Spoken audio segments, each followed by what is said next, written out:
नमस्कार। आज की इस बेहद ही दिलचस्प और रोंगटे खड़े कर देने वाले विश्लेषण में स्वागत है। आज हम एक ऐसे सफर पर निकलने वाले हैं जो शुरू तो बहुत ही आम तरीके से होता है, लेकिन उसका अंत, खैर, वो हम आगे देखेंगे। हमारी कहानी शुरू होती है एक साधारण सी कॉलेज कैंटीन से। 5 दोस्त हैं, मयूर, कुशल, नील, रिया और आरव। ये लोग अपने अगले ट्रिप की योजना बना रहे हैं। अब गोवा जैसी आम जगहों से तो सब ऊब चुके थे, तो उन्हें कुछ नया चाहिए था। तभी मयूर एक ऐसी जगह का नाम लेता है जहां लोग दिन के उजाले में भी जाने से कतराते हैं। जगह का नाम है गुजरात का डुमास बीच। आज हम इसी घटना की गहराई से चर्चा करेंगे कि आखिर कैसे एक आम सी दोपहर मनोवैज्ञानिक दहशत की एक ऐसी रात में बदल गई जिसे ये दोस्त कभी नहीं भुला पाए। जो कोई तमाने रात्रे दुमास सामाम नामाती बोलवे तो पाछा लपारी ने जोसो नाही। कहानी की शुरुआत में ही हमें यह गहरी चेतावनी सुनने को मिलती है। ये शब्द मयूर की दादी के हैं।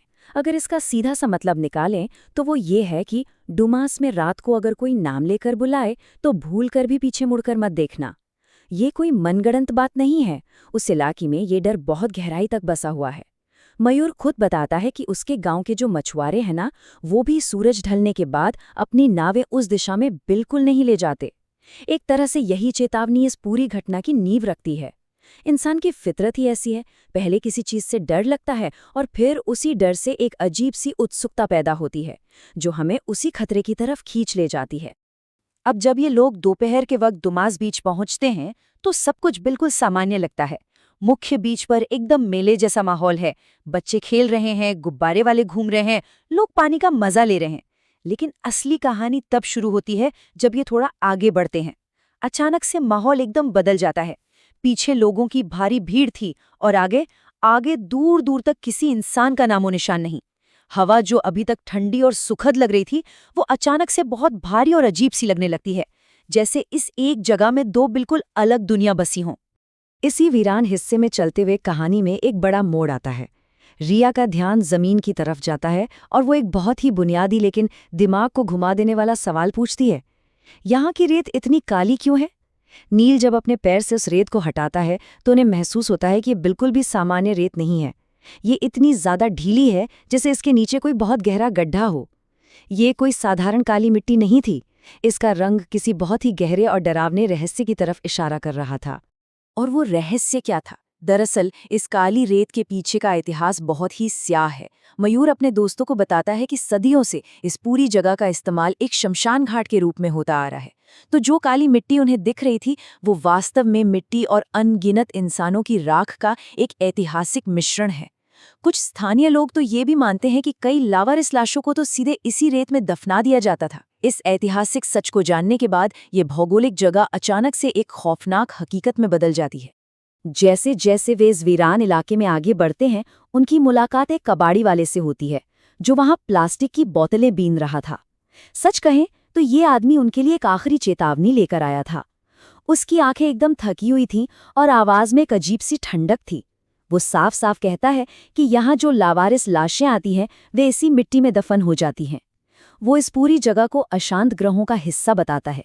ये सुनकर रिया और नील तो बुरी तरह से डर जाते हैं और एक अजीब सी बेचैनी सबको घेरने लगती है। अब इस ग्रुप में धीरे धीरे दरार पड़नी शुरू हो जाती है। वे आगे बढ़ते हुए एक पुरानी सी टूटी फूटी इमारत के ढांचे के पास पहुंचते हैं। मयूर वहां एक पुरानी जंग लगी नेम प्लेट के पास खड़ा होकर तस्वीरें खींचने लगता है। उस नेम प्लेट पर बहुत साफ अक्षरों में लिखा था, डुमास बीच, शमशान भूमि, अधिकृत क्षेत्र। ये कोई साधारण साइन बोर्ड नहीं था। ये एक साफ साफ बॉर्डर लाइन थी।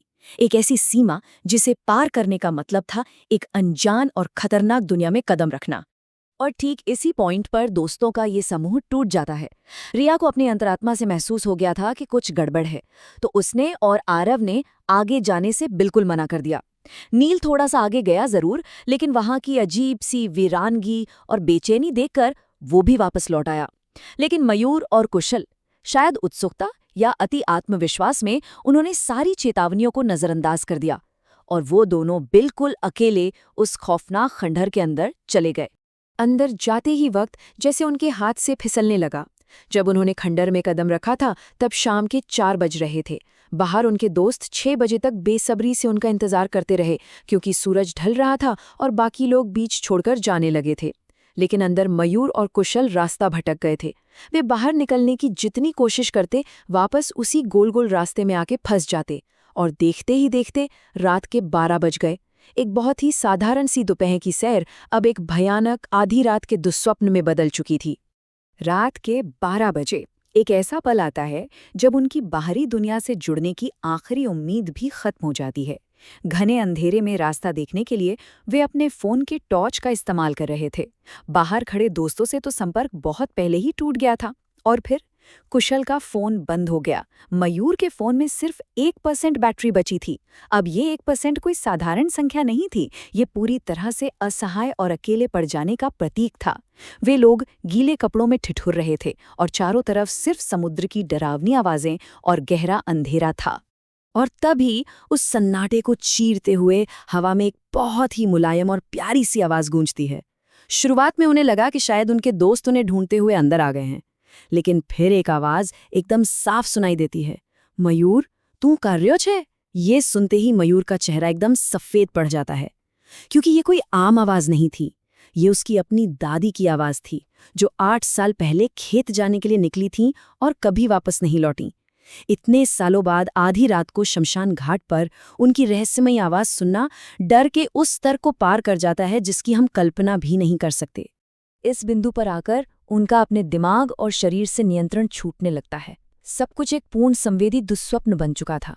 अचानक से हवा में जलती हुई लकड़ी की बहुत तेज बदबू आने लगती है। डर के मारे वे उल्टी दिशा में बेतहाशा भागने लगते हैं और तभी अचानक उनके पैर गहरे पानी में चले जाते हैं। उन्हें समझ ही नहीं आता कि वो समंदर के इतने करीब पहुंच कैसे गए। और तभी दूर अंधेरे में उन्हें सफेद कपड़ों में चलता हुआ एक अजीब सा चमकदार साया दिखाई देता है। दहशत अब सचमुच उनकी रगों में दौड़ रही थी। तभी अचानक कहीं से 10 से 12 कुत्ते वहां आ जाते हैं। वे बुरी तरह रो रहे थे, भौंक रहे थे और उन्होंने दोनों लड़कों को चारों तरफ से घेर लिया। कुशल और मयूर पूरी तरह घबरा जाते हैं। बचने के लिए वे अपनी बेल्ट हवा में घुमाते हैं और कुत्तों पर गीली मिट्टी फेंकने लगते हैं। और तभी कुछ ऐसा होता है जिसका कोई तर्क नहीं है। जैसे ही मयूर गीली मिट्टी उन पर फेंकता है, वे 10 कुत्ते पलक झपकते ही हवा में गायब हो जाते हैं, बिल्कुल गायब। लेकिन कहानी का सबसे डरावना दृश्य अभी बाकी था। कुत्तों के गायब होते ही उन्हें दूर से लोगों की भारी आवाजें सुनाई देने लगती हैं। राम नाम सत्य है। उन्हें लगता है कि शायद कोई अंतिम यात्रा जा रही है और वे मदद मांगने के लिए उस तरफ बढ़ते हैं। लेकिन तभी वो पूरी की पूरी भीड़ जलती हुई लकड़ियां लेकर उनकी तरफ बहुत तेजी से दौड़ने लगती है। लड़के जान बचाकर समुद्र के पानी की तरफ भागते हैं और जब मुड़कर देखते हैं तो वहां कोई नहीं होता, एकदम खाली। और तभी समुद्र के पानी के भीतर से एक बेहद विशाल और चमकती हुई आकृति बाहर निकलती है। बस दहशत के इस चरम बिंदु पर उनका दिमाग पूरी तरह से सुन्न हो जाता है। अगली सुबह हमें पता चलता है कि ये सिर्फ कोई सुनी सुनाई लोक कथा नहीं थी, बल्कि इसका शरीर और दिमाग पर बहुत गहरा आघात हुआ था। सुबह नील, रिया, आरव, मयूर के मामा और पुलिस उन्हें ढूंढते हुए उस पुरानी इमारत के पास आते हैं। काफी तलाशने के बाद मयूर और कुशल पानी के किनारे एकदम बेहोश पड़े मिलते हैं। उनके शरीर पर गीली रेत चिपकी थी और उन्हें बहुत तेज बुखार था। जान तो बच गई, लेकिन मयूर के लिए वो रात शायद कभी खत्म नहीं हुई। बताया जाता है कि आज भी वो कभी-कभी नींद में जलती हुई लकड़ी की बदबू महसूस करके चीखते हुए उठ जाता है।